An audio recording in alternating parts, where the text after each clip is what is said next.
قلبي وحنك عصرية إنا إيشو تزويلكي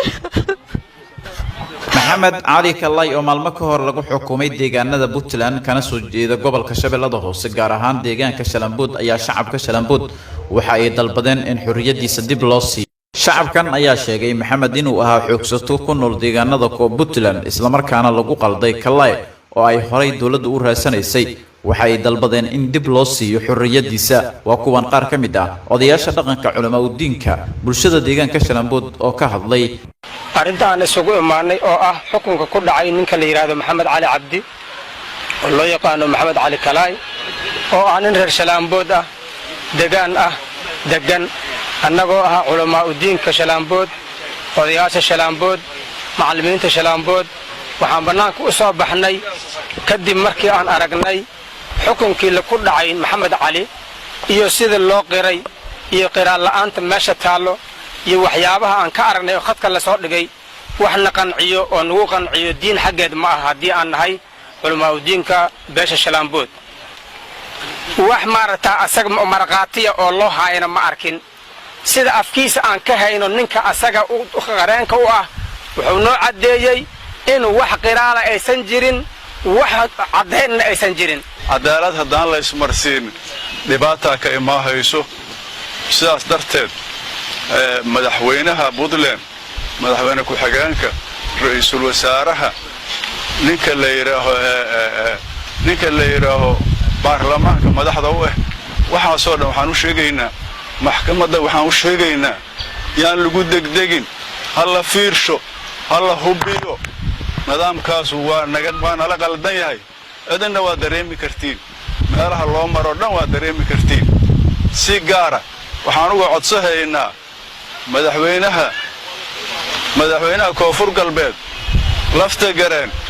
annaga waxaan nahay shacabka oo madaxweynaha u yahaanahay arintayna waxa ka qabto waxaan halkan iskugu nimid arrin aad iyo aad noo xanuujisay oo aan qaada waynay oo ay samaysay maxkamadda Puntland oo ah inay xukun ku riday wiil la yiraahdo Maxamed Cali Kalay oo reer Shalambood ah xoogsada ah muddada uu maqan yahay ama uu Puntland jiran aan ognahay oo tahay muddo 3 sano iyo wax yar ama 3 sano ah arintaas marka Facebook-yada iyo ka aragnay meelaha wax laga daawado runtii argagaxana galay waan qaada waynay waxaan cod dheer ku sheegaynaa oo mar labaad ku sheegaynaa mar saddexaad ku sheegaynaa Maxamed Cali Kalay inuu ahayn waxa lagu sheegay shabaab ma ahan uma shaqaynin kama howlgelin tababar uma gelin waxa la sheegay inuu tababar Shalambood ku qaatay Shalambood tababar kama furna weligeed lagu ma tababaran waxaan mar labaad iyo mar saddexaad cadayna anigoo ku hadla magaca odayaasha Shalambood in uu yahay arrinkaasi arrin wax kama jiraan oo xoogsata anaga ku naqeen waxa la sheegay oo Puntland telefishinada aan ka fiirsan anaga waxaan nahay dhalinyarada degan degmada Shalambood internetyada waa fiirsanaa waxyaabo badan aan galnaa waxa la sheegay in 10 sano ka hor oo Puntland wax ku dilay waxa la sheegay in 10 sano ka hor oo Shalambood tabar ku soo qaatay waxyaabo badan oo anaga oo shuxunteena ay diiday meesha laga sheegay